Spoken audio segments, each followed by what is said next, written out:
where Michael Voss has been kind enough to join us. Vossy, last week was a roller coaster really for the team. You had the thrilling comeback win, which was so exhilarating, but then really brought back to earth with the thud with the sad news about Sam Doherty's knee injury. Have things evened out as you head into tonight's contest? Yeah, that's certainly levelled us quite a fair bit in 24 hours. There's experience of the highs of winning and then obviously the lows of losing someone like Doc, and he's obviously been a really important player to us. So we wish him all the best in his recovery, but we need another player to be able to come in and step up, and we feel like we've established a little bit of depth in a few different areas over the last couple of years, but we're obviously going to have to call on that. Fossey, you've obviously addressed the slow start last week. What have you put in place to make sure that it doesn't happen again? It's, I guess, so much of it can be mental at times. How do you address it with the playing group to make sure that they hit the ground running from the first bounce? I think keeping it pretty simple, really. That's as best as we can possibly do, is not have to drift into what the game looks like over the course of 4 quarters, but you know how we set up the first 10 minutes of the game. So we had a little discussion around that. I mean, we've spent a large portion of our pre-season making sure that we bring enormous intensity early in games, but there's a responsibility on the boys to make sure that they're ready, both emotionally and also physically. Emotionally, well, it's a really poignant word to be using at this point in time, because Zach Williams played his first game in a huge amount of time. You finally see him back out there impacting the game, but at the end of the game was quite emotional himself in actually being able to complete a game of footy and saw his family. What's it meant, the inclusion for him getting back into the Carlton side? Oh, he's a critical player to us.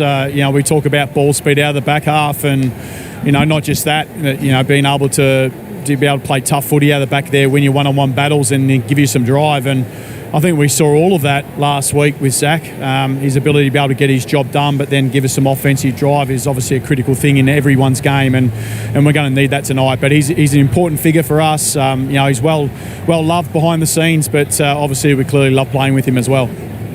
Fossey, it was awesome last week, but what does that do for you as coach in terms of selling system over personnel? You're without Walsh and Wiedering and Martin and all these guys, and find yourself 40-odd points down away from home. No one wins at the Gabba. You win that one. What does that do for you as coach in terms of your messaging to this group going forward?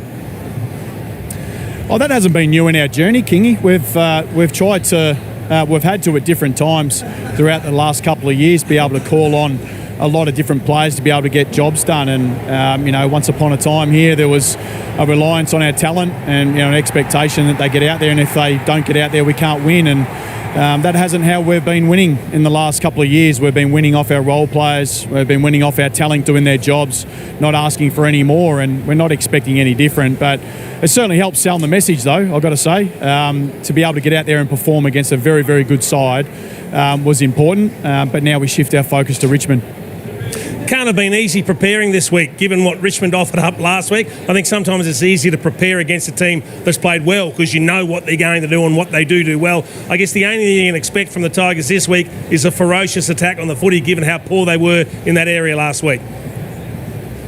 And you've got to be careful a little bit too, Jace, because the reality is that you can look at the most recent history or you can look at the long history, and Jack will know this better than me, but I think you had a few wins in a row, didn't you, Jack? Over a period of time, and we've only just been able to rest that in the last couple of years and be really competitive as a footy team. So we don't take that for granted. We know what round one is, and we know the opposition we're playing against, and I look at that team, I see a lot of premiership stars in it, so we need to make sure we get the job done. And footy's an interesting game. You look back sometimes, you really carefully look back, but it's great to recognise efforts, and Harry McKay last week had that shot on goal to win the game. How are you feeling? Obviously, a lot's been publicised about his goal kicking, but for him to go back, that sense of pride that you must have in him to deliver on a big stage, and the first stage really to kick that goal was so important. Yeah, the only windows that people get to see is clearly game day, and of course they make their judgments on what that looks like, but we're fortunate that we have a lot of body of work that we see behind the scenes, and the work gets put on everyone's game, and Harry's been able to show his vulnerability in that space. He's been able to get to work on it. I think we accept that it's his imperfections, and he's had some of those, but it hasn't been through lack of effort and being able to really make sure that his routine is strong, and when the moment came he stood up, and that's what we needed. and the Blues army will be in full voice if you can do it again tonight. Vossy, great to talk to you on Fox Footy. Thanks for your time. We look forward to seeing you a bit later. Thanks, Sarah. Thanks for chatting.